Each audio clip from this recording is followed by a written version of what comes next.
Over the years, I've come to realize that mission is more than just building a church or building a building.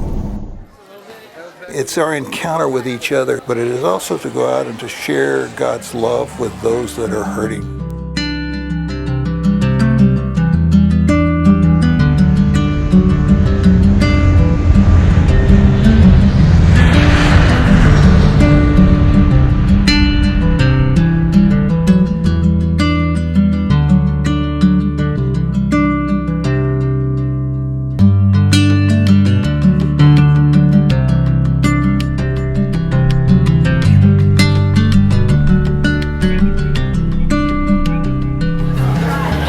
So it's a centuries-old tradition that if you're on a mission, if you're a missionary, you carry the cross. Not only figuratively, but actually carry the cross to a new place, a place you've never gone before, to spread the light of the gospel. By the last day in our work sites, think of a person that you would like to give your cross away to as a special kind of keepsake, as a memento for them to carry the memory of your visit.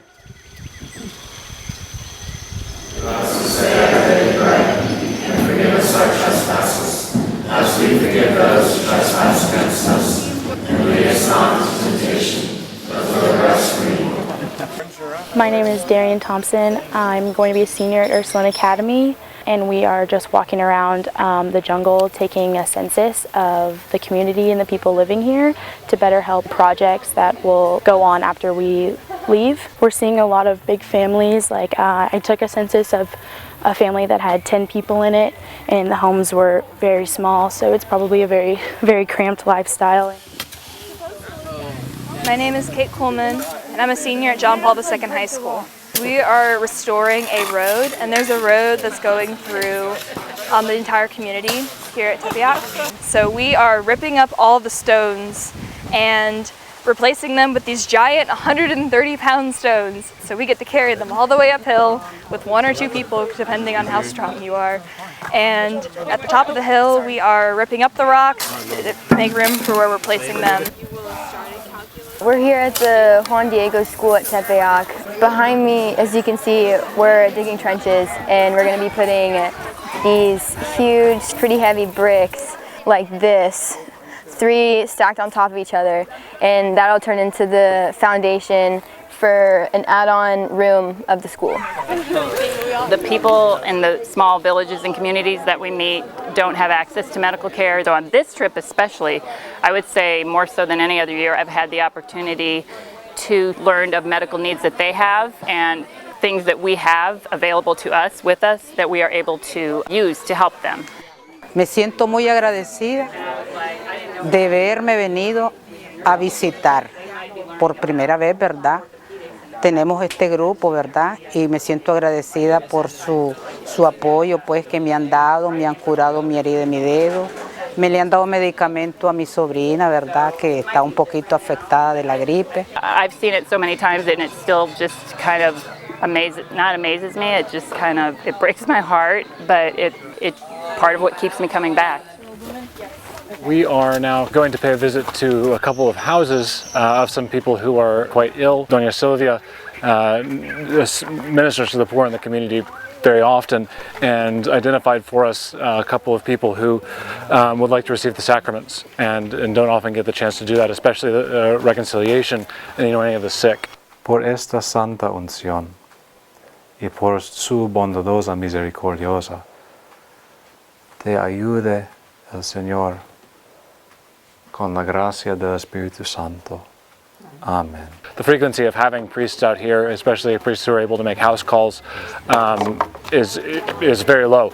And so one of the great things about this trip is that we've been able to have some doors opened for us by having a priest along with a group of young people that brings a certain kind of profile to what all is going on.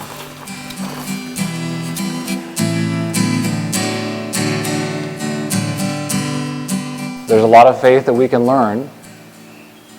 There's a lot of woundedness spiritually that still needs to be healing. There's a lot of evangelization to be done, and you're doing some of that.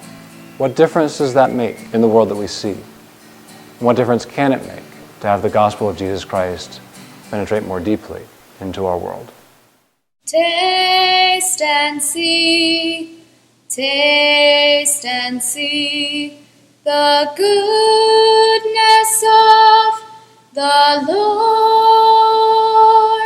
Oh, taste and see, the goodness of the Lord,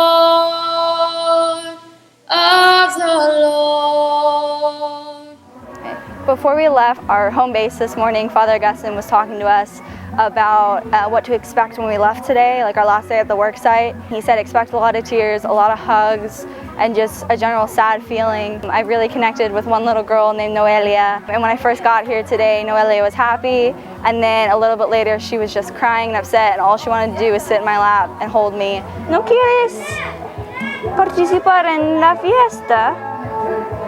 No. It just broke my heart to see her cry.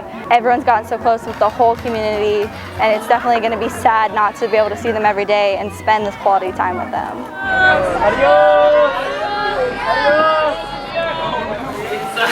Some of the mix. The last couple days here have been probably the most life-changing. Is some more cliche, but I would say this is an opportunity that I think God has given with me to speak to Him and Him to speak with me. The last few days have been tiring, definitely, physically and mentally. I definitely miss my family though. I think I'm ready to take it to the next level when I go home.